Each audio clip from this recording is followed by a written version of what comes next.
if you're asked to factor polynomials and you're given the polynomial, say 20a raised to 4 b squared plus 8a cubed b cubed,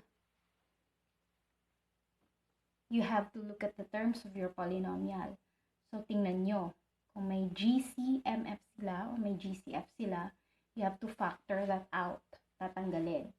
So, what you're going to do right here is to apply prime factorization of the two terms that we have.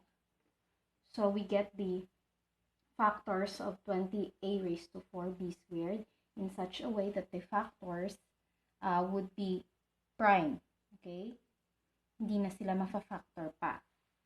So, for 20a raised to 4b squared, that would give you, okay, so start tayo dun sa 20, dun sa hindi pa marunong mag-prime factorization. So, factors ng 20, you can start with 10 times 2. So, 2 cannot be factored anymore kasi ang matitira na lang ay itself and 1. So, hanggang dyan na lang, mag-i-end na lang yung arrow mo dyan.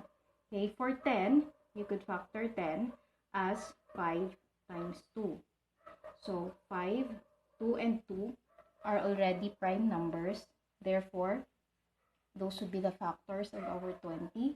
And then you just have to write 2 times 2 times 5. And then for a raised to 4, you write that as a times a times a times a. For b squared, that's b times b. Okay? So, dun tayo sa isa. Kay 8a cubed b cubed. So, for 8, tayo, 8 can be factored as 4 times 2. And then, for this part here, that would end already because 2 is a prime number. But for 4, it can be factored as 2 times 2. So, you would have 2 times 2 times 2, or 2 cubed. And then for a cubed, that's a times a times a. For b cubed, that's b times b times b.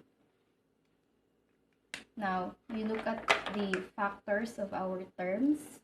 Okay, prime factors of our terms. Yung mga common nila, titingnan natin. So, may dalawang 2, may isang 5, dito tatlong 2. So, common sa kanila yung dalawang 2, dalawang 2. Right? And then sa A, may 4 na A, tatlo lang dito. So, common lang ay tatlong A, tatlong A. And then, dalawang B, dalawang B. You just have to multiply that. 2 times 2 is 4, times A is 4A, times another A, 4A squared, times another A, 4A cubed, times B, 4A cubed B, times another B, 4A cubed B squared. Okay? Multiply nyo lang yan, binulugan ko. So, our GCF for this would be 4A cubed B squared. Hindi pa yan yung end. When you find the GCF, you factor that out. So, factor out na natin siya. We write it this way. Dito na tayo. So, 4A cubed B squared, you just have to copy the original polynomial given. This time, divide nyo siya with your GCMF. So, kopyahin lang natin yan. That's 20a raised to 4 b squared plus 8a cubed b cubed. Okay? Divide natin ng GCMF, which is 4a cubed b squared. Tapos dito 4a cubed b squared din. You would get, okay, copy 4a cubed b squared. Kopyahin lang. And then, inside the parenthesis, 20 divided by 4 is 5. Okay? Kakancel yan. Tapos, 4 minus 3, 1 na lang matitira. So, isang a na lang. Cancel because that's equal to 1. B squared divided by b squared is 1. Okay? So, matitira ay 5a plus 8 divided by 4 is 2. That would be equal to 1. Okay? So, 2 times 1 is just 2. And then, cancel natin yan. 3 minus 2 is 1. So, ang matitira na lang ay isang B. You check if hindi na siya ma-factor pa. And another way of doing that is you multiply the GCF you got with the terms inside the parentheses. So, you would get 20 a raised to 4b squared. Ito na yon.